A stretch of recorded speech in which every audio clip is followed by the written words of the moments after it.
Olá, sejam bem-vindos ao nosso primeiro vídeo do resumo do livro de Elias. Estou com o livro aqui, ó. Esse livro que é da editora Mundo Cristão, escrito pelo autor Charles Swindoll, e é um livro que faz parte de uma série, a série Heróis da Fé, onde ele vai falar aí sobre vários personagens bíblicos. Ele entra a fundo na história e traz para nós, além de toda essa riqueza histórica, muita aplicação prática também, porque esse livro fala muito aos nossos dias, né?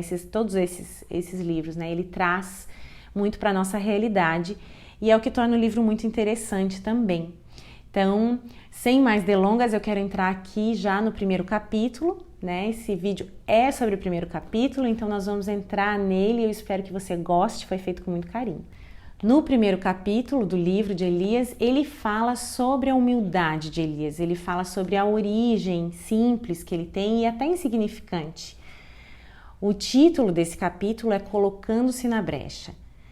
Em 1 Reis 17:1 fala que Elias era tesbita, ou seja, de Tisbé, uma cidadezinha pequenininha, tão insignificante que nem aparece no mapa. O autor se refere a ela como um lugar no meio do nada. E parafraseando o autor aqui, a maioria dos grandes de Deus é assim, floresce no meio do nada. Depois o autor vai apresentar o contexto histórico de Elias, que é muito importante que a gente conheça toda a trama para entender bem essa história. No final do reinado de Salomão começa uma guerra civil que vai acabar dividindo a nação em dois reinos, o reino do norte, Israel, e o reino do sul, que é Judá. O reino do norte durou cerca de 200 anos e teve 19 reis, todos ímpios, um pior do que o outro. Esse reino teve fim com a invasão dos assírios. Mais de 100 anos depois foi a vez do reino do sul cair e esse reinado durou então cerca de 300 anos e teve 17 reis, sendo que 8 deles fizeram o que era reto perante o Senhor. Judá chegou ao fim quando a Babilônia conquistou o reino e destruiu Jerusalém, levando o povo para o cativeiro. Mais tarde, o reino do sul foi reavivado quando homens como Neemias, Esdras e Zorobabel voltaram do exílio babilônico, reconstruíram o templo e restauraram a adoração ao único e verdadeiro Deus. Durante esse período dos reinos do norte e do sul, Deus enviou vários profetas para levar os governantes e o povo ao arrependimento, mas a maioria ignorava, desprezava as repreensões que eles ouviam. Os reis do reino do norte, Israel, foram impiedosos, uma dinastia de assassinos idólatras. E quando tudo parecia que não podia piorar, Acabe assumiu o trono. E eu preciso ler algo que o autor escreve sobre isso. Derramamento de sangue e assassinatos, conspirações e maldades, intriga e imoralidade, traição e engano, ódio e idolatria, tudo isso prevaleceu por 6 escuras e ininterruptas décadas em Israel. Esse reino do mal se iniciava no coração daquele que estava no trono e se derramava sobre todas as pessoas daquela terra. Então, para completar, eles entregaram o trono a Acabe, o qual se casou com Jezabel, o que foi mais ou menos parecido com sair de Jesse James e ir para Bonnie e Clyde. E aí a gente percebe a importância dessa mulher na história de Israel, porque em nenhum outro evento nós vemos menção do nome de esposas dos reis. Por que será então que o autor do livro bíblico se dedica a escrever sobre o casamento de um rei em específico? E aí eu preciso ler novamente o que o autor fala. Primeiro, ela era o parceiro dominante do casamento. Jezabel mandava no marido, o rei, e portanto governava sobre o povo de Israel. Segundo, ela foi a precursora da adoração a Baal. A verdadeira adoração a Baal não havia encontrado eco entre os israelitas até que fosse introduzida por meio do casamento de Acabe. Ela trouxe na bagagem sua herança religiosa, a adoração idólatra a Baal. Quando a adoração a Baal entrou no reino de Israel, trazendo suas práticas pagãs e os sacrifícios bárbaros, a impiedade da terra só cresceu. E aí ele cita o texto bíblico que está lá em 1 Reis 16, 32 e 33. Levantou um altar a Baal na casa de Baal que ele edificara em Samaria.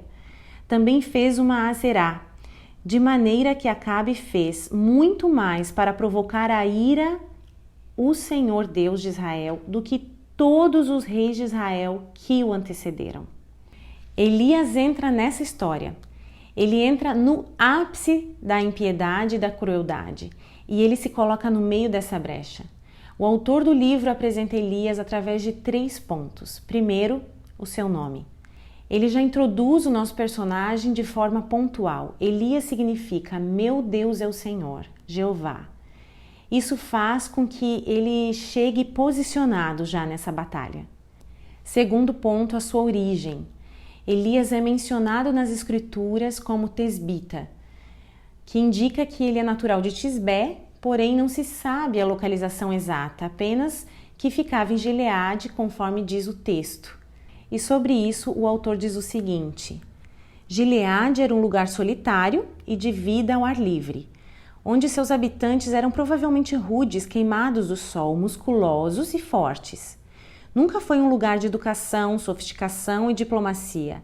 Era uma terra árida e muitos acham que a aparência de Elias tinha muita relação com a sua terra. Seus hábitos beiravam o grosseiro e o áspero.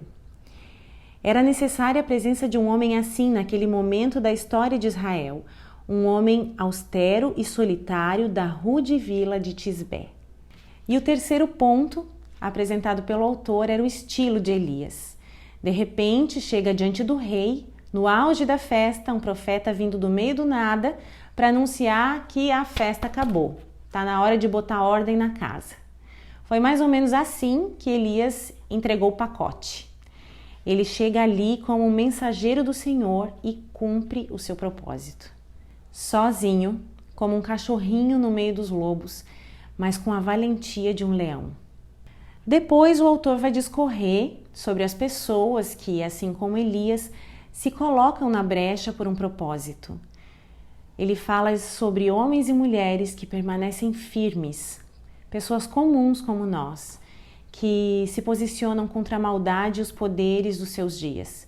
Cristãos que ousam não ter uma vida medíocre, que façam a diferença, que não se misturam com o cenário cruel desse mundo, mas que fazem questão de se destacar ao anunciar o Senhor e vivem fielmente conforme seus princípios. Pessoas corajosas que levantam o nome de Deus. E para encerrar esse capítulo, o autor ele traz 3 grandes lições que aprendeu com esse profeta que se colocou na brecha. A primeira grande lição é que Deus busca pessoas especiais em tempos difíceis. Deus precisava de alguém que jogasse luz naquela escuridão de Israel. Mas Deus não encontrou essa pessoa em um palácio brilhando, nem sob holofotes, nem cabisbaixo por não ser alguém importante. Deus encontrou primeiro um coração corajoso, capaz de se posicionar e de dizer, tá errado. E ele encontrou esse homem, esse coração, no fim do mundo, em Tisbé. Deus busca pessoas firmes e fortes, Ele continua buscando, que se coloquem na brecha e que entreguem a mensagem para que haja arrependimento nos nossos dias. E o autor diz assim, algo muito forte, aqueles que encontram conforto na corte de Acabe nunca se colocarão na brecha como Elias. A segunda grande lição é que os métodos de Deus normalmente são surpreendentes. Deus poderia, mas não levantou um grande exército para destruir o reinado de Acabe e Jezabel. Ele poderia, mas não levantou um príncipe poderoso para conquistar aquele reino. Ele fez o inimaginável, ele levantou um homem desconhecido. Muitos de nós tendem a pensar que sempre vai ter alguém mais qualificado, que sempre vai ter alguém mais preparado ou com mais dons que podem desempenhar a tal missão melhor do que nós. Acontece que Deus quer apenas o nosso coração disposto a obedecer, porque quem nos capacita, quem edifica a obra é Ele. Não importa o teu grau de instrução, não importa a tua origem, o que importa é se o teu coração deseja fazer a vontade do Pai e se posicionar para isso. Talvez você esteja escondida, seja uma mulher que esteja escondida dentro de casa, atrás das panelas, cuidando dos filhos e acha que isso não tem valor diante de Deus.